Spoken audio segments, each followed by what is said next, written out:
हमारे चैनल को सब्सक्राइब करें और वीडियो सबसे पहले अपने मोबाइल पर पाने के लिए बेल आइकन को दबाएं।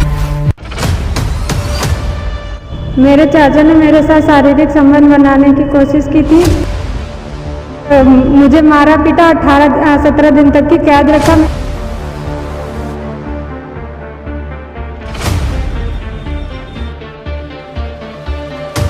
कार्यालय मैंने हर जगह एप्लीकेशन दी, कोई भी ऐसा दरवाजा नहीं है जहां नहीं खटखटाया। माता जी हमारी चाचा के हिसाब से ही रहती हैं। जो मेरे साथ गलत हुआ उसके खिलाफ कठिन से कठिन कार्रवाई हो।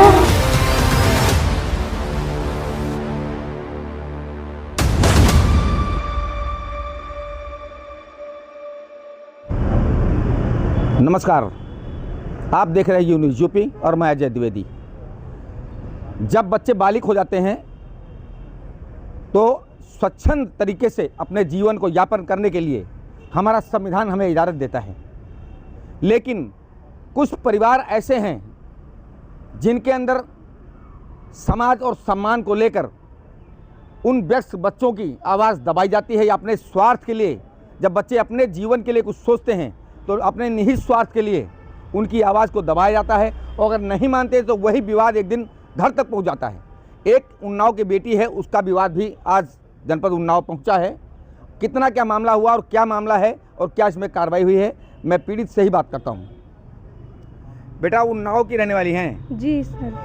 क्या घटना हुई, क्या मामला था आपका जो आप इतनी भाग दौड़ 4 महीने से कर रही हैं आप? मेरे चाचा ने मेरे साथ शारीरिक संबंध बनाने की कोशिश की थी और मेरे भाई लोग 2 नंबर के सारे काम करते हैं, गुंडे प्रवृत्ति के हैं और मुझे मारा पीटा, 17 दिन तक की कैद रखा। मेरे ब्लॉक से मुझे मार पीट के लेके आए थे और उसके बाद मैं वहाँ से इतना मारा। उसके बाद 11 तारीख को मैं सुबह 4 बजे जैसे भी जान बचा के अपने घर से भागी हूँ। तब से मुझे लगातार धमकी देते रहे कि कहीं भी जाओ मार देंगे।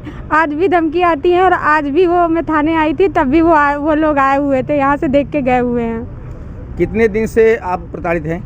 मैं पिछले 5 महीनों से प्रताड़ित हूँ सर। कहीं एप्लीकेशन को दिया था? मैंने सारी गृह गोपन, IGRS, वहाँ DIG कार्यालय, मैंने हर जगह एप्लीकेशन दी, कोई भी ऐसा दरवाज़ा नहीं है जहाँ नहीं खटखटाया हो। तो ये आपको प्रताड़ित करने की वजह क्या है? मुझे प्रताड़ित करने की वजह मेरी सैलरी है और उसके साथ क्या काम करते हैं आप? मैं ब्लॉक नवाबगंज में ब्लॉक कोऑर्डिनेटर के पद पर नियुक्त हूँ, संविदा बेस पे। तो क्यों आपको टॉर्चर कर रहे हैं? जब पैसा तो घर ही लाते होंगे ना आप? जी, जब से मैंने पैसा देना बंद कर दिया था कुछ घरेलू कारणों की वजह से, इसी वजह से मैंने थोड़ा पैसा कम कर दिया, तो उसके बाद मेरे चाचा ने मेरे साथ ज़बरदस्ती करने का सारे प्रयास किए और की भी कहीं तक की। कुछ चीज़ें खुल के नहीं मैं बता पा रही हूँ, लेकिन उन्होंने अपने जान में संभव प्रयास किए। भाई हैं मेरे, वो उन्हीं की तरह हैं, उन्हीं के हिसाब के ही हैं। पिताजी नहीं है? पिताजी है। पिताजी ने मम्मी से संबंध नहीं रखा है, वो गाँव में रहते हैं। मतलब नहीं रखते हैं? नहीं, मतलब नहीं रखते हैं। माता जी हैं। वो कुछ नहीं कहती हैं? माता जी हमारी चाचा के हिसाब से ही रहती हैं, जो चाचा कहते हैं बस वही होता है। तो आपको प्रताड़ित किया आपकी सैलरी की वजह से या और कोई वजह हो सकती है? उसमें बहुत सारी वजह हैं, बस अभी तो मैं इतना ही कहूँगी कि सैलरी बेस ही समझ लीजिए आप। वजह और भी है और वो बहुत घिनौनी है, लेकिन मैं अभी सैलरी बेस ही आपसे बोलूँगी। लेकिन आज ये परिवार का मामला है, आप चाहती क्या हैं इस मामले में? आप मैं जो मेरे साथ गलत हुआ उसके खिलाफ कठिन से कठिन कार्रवाई हो और मैं चाहती हूँ कि ये लोग इतनी आसानी से नहीं छूटने चाहिए, वरना फिर मेरे जैसी लड़की फिर मरेगी और उसे मार भी दिया जाएगा। क्योंकि मैं 17 दिन जब बंद रही तो मेरे घर में यही कहा गया कि इसको चूहे मारने की दवाई दे दो। मैं शरद द्विवेदी के घर में बंद रही। किशोरी खेड़ा मामा के लड़के हैं। मामा के लड़के जो एक नंबर दे रहे हैं आप, उसी नंबर पे? जी। लेकिन उस नंबर पे बात किया है हमने उससे, तो उन्होंने जो तो बताया कि 17 दिन तक हमारे घर में तो रही जी, लेकिन उसके बाद और हल्की फुल्की लड़ाई झगड़ा भी हुआ, लेकिन किसी प्रकार का सहयोग करने से उन्होंने मना किया है। हमारे पास रिकॉर्डिंग है। जी जी, बात ये है ना कि पारिवारिक मसला है और दूसरी चीज़ ये कि जैसे जब आप समझ लीजिए एक लड़की के पीछे इतना मारने के लिए दौड़े हैं तो उनके ऊपर भी दबाव है उसी तरह से, और कोई किसी के पछड़े में नहीं पड़ना चाहता। सबको अपना अपना परिवार प्यारा होता है। उनकी भी छोटी बच्ची है, वो भी नहीं लेना चाहते झगड़ा मोल, क्योंकि जब मुझे मारा जा सकता है, जो लड़की 11 साल अपने घर को चलाती है, आटा दाल चावल लाती है, आज वो उसकी लड़की की जान खतरे में है, तो कौन चाहेगा कि ये करो। पूरी दुनिया जानती है कि मेरे घर वाले गलत है, लेकिन फिर भी कोई बोलना नहीं चाहता। तो न्याय के लिए आप 4-5 महीने से दौड़ रही थी जी। आज आप फिर एसपी ऑफिस गई हैं दीपक भूकर जी के पास, और उसके बाद कोतवाली आई हैं। क्या निर्णय निकला है? आपने एप्लीकेशन दिया, कुछ निर्णय उसमें निकला है, कोई आश्वासन दिया गया है? दीपक भूकर सर की वजह से मेरी FIR दर्ज हुई, वरना इतने 5 महीनों से मैंने हर संभव प्रयास किए थे, लेकिन मेरी FIR नहीं दर्ज हुई थी। और यहाँ अश्विनी सर का बहुत सहयोग रहा है, अश्विनी सर ने भी बहुत सहयोग किया, अवनीश सर जो है उन्होंने भी बहुत मदद की है मेरी, और उनकी वजह से ही मैं यहाँ से भी अच्छे से शायद निकल के जा रही हूँ, नहीं तो शायद मैं यहाँ से बच के नहीं जा पाती। आपकी इच्छा के अनुसार मुकदमा दर्ज किया गया है, धाराओं में पंजीकृत किया गया है मुकदमा? नहीं, धाराएं तो वैसे ही हैं जैसे हल्की फुल्की होती हैं, लेकिन मुकदमा दर्ज किया गया है, इस चीज़ का संतोष है मुझे। आगे विवेचना में विश्वास है कि विवेचना सही ढंग से की जाएगी?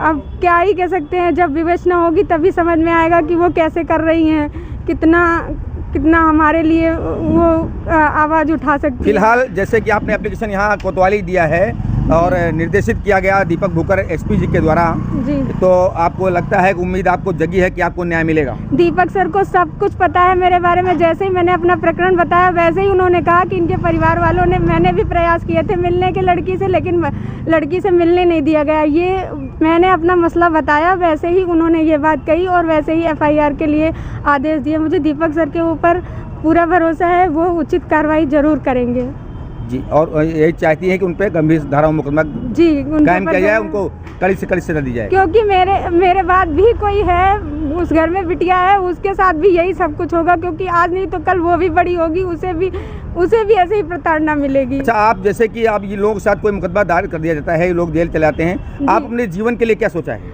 मैं अपना जीवन, कुछ आरोप भी आपके ऊपर लग रहे हैं कि किसी से आपका प्रेम संबंध भी ऐसा जी जानकारी में आ रहा है, तो ऐसा क्या लगता है आपको? सर, अभी तो मैं अपनी ज़िंदगी अपने हिसाब से जीना चाहती हूँ, और रही बात उसकी, तो ऐसा कुछ नहीं है। जब अगर होता तो मैं बालिक हूँ, मैं कर सकती होती। तो आपके सपोर्ट में जैसे आपका परिवार है वो तो छूट जाएगा जी, तो इसके बाद कोई सहारा आपका जिसके सहारे आप जीवन अपना व्यतीत कर सकें, क्योंकि आप स्वच्छंद हैं, संविधान आपको अपने तरीके से जीने का अधिकार देता है, तो आगे के लिए भविष्य के लिए क्या सोचा आपने? अभी तो कुछ भी नहीं, अभी मैं बस न्याय चाहती हूँ, उसके अलावा और कुछ नहीं चाहती। मैं मेंटली बहुत हैरेस हो चुकी हूँ, फिजिकली, मेंटली, इमोशनली, हर तरह से मैं हैरेस हुई हूँ। मेरे पास भीख मांगने के तक पैसे नहीं दिए मेरे घर वालों ने। मैं अपने घर से सिर्फ खाली ऐसे ही। चलो, न्याय की उम्मीद आपको जगी है कि आपके साथ न्याय होगा। प्रिंस भैया और आप सब लोगों की वजह से, पूरी मीडिया की वजह से मेरी इतनी जल्दी सुनवाई हुई है आज 8-10 दिन में ही, ये मेरे लिए बहुत बड़ी बात है। तो